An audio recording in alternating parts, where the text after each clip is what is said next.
આત્મનિર્ભર અને મહિલા સશક્તિકરણ માટે ભાજપના પરિણામલક્ષી આયોજનો રહ્યા દિગ્વિજયસિંહ ગોહિલ। જે બહેનોએ પોતાની સૂઝબૂઝથી જે કાર્ય કર્યું છે, સેવાનું કાર્ય કર્યું છે, તો એવો પુરસ્કારનો કાર્યક્રમ અહીંયા આપણે યોજવા જઈ રહ્યા છીએ। તો આ ટૂંકમાં હજી તો ઘણું બધું કહી શકાય, વર્ષોથી સંસ્થા કામ કરતી હોય એટલે, પણ આપણા પ્રમુખશ્રીને હજી આગળ પણ એક કાર્યક્રમમાં જવાનું છે અને સમયની મર્યાદા છે, એટલે બંને મહામંત્રીશ્રીની સાથે વાત કરી તો સીપીભાઈ અને રાજુભાઈનું કહેવું એવું છે કે બેન, બધાનું સ્વાગત પ્રમુખશ્રીના સ્વાગતમાં આવી ગયું। આપણે તો આપણી કાર્ય ચાલુ જ રાખશું, કાર્યનો ગડગડાટ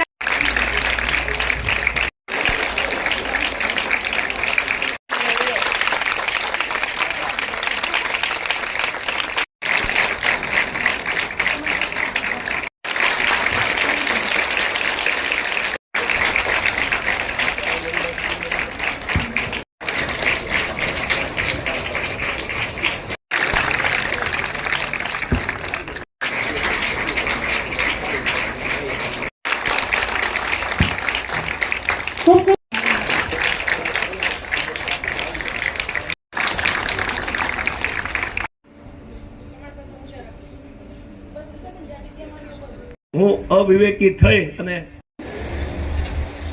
મારી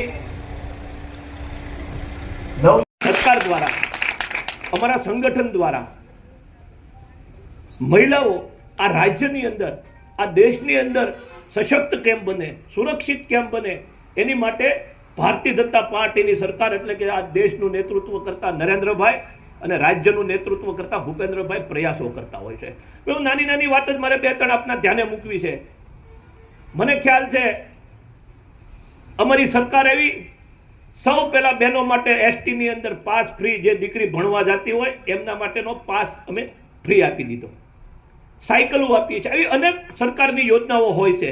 એ યોજનાઓની પાછળનું કોઈ મહત્વનું કારણ હોય તો બેન આત્મનિર્ભર બને અને એના પગ ઉપર ઊભી થતી બેન થાય ને, એના માટેનો આ પ્રયાસ હોય છે।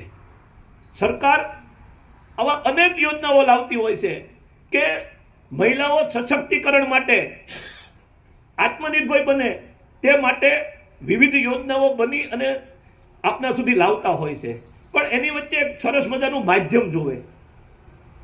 એ માધ્યમ ધર્મિષ્ઠાબેને પૂરું પાડ્યું છે, એમની સંસ્થાએ પૂરું પાડ્યું છે, એક સેતુ બન્યા છે સરકાર અને આપની વચ્ચે। ત્યારે હું એમને હૃદયપૂર્વકના અભિનંદન આપું છું।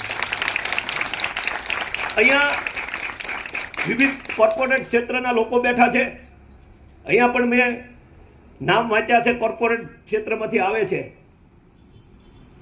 મને અનુભવ છે, મેં મારા જીવનની અંદર પણ અનુભવ કરેલો છે। બહેનો એવું કહેતા કે ભાઈ ક્યાંક નોકરીનું હોય તો કહેજો ને, દીકરીને નોકરી કરવી છે। ત્યારે અમે કોકને કહેતા કે ભાઈ તમે સારા માણસ હોય તો એમ કે ભાઈ તમારી ઓફિસમાં નોકરી હોય તો અમારે પરિવારના દીકરીને ત્યાં નોકરી રાખજો। પણ સરકારે, ભારતીય જનતા પાર્ટીની સરકારે આખું પ્લાનિંગ કર્યું અને કંપની તમારે દ્વારે આવે। આજ રિલાયન્સ મોલ વાળા અધિકારીઓ અહીંયા બેઠા છે, તો રિલાયન્સ મોલે તમારે કાગળિયું લઈને નથી જવું પડ્યું, અમારે નથી જરૂર એમ કરીને એમ કાગળિયું ઘા કરી દે તો બહેનોનું સન્માન ગવાય।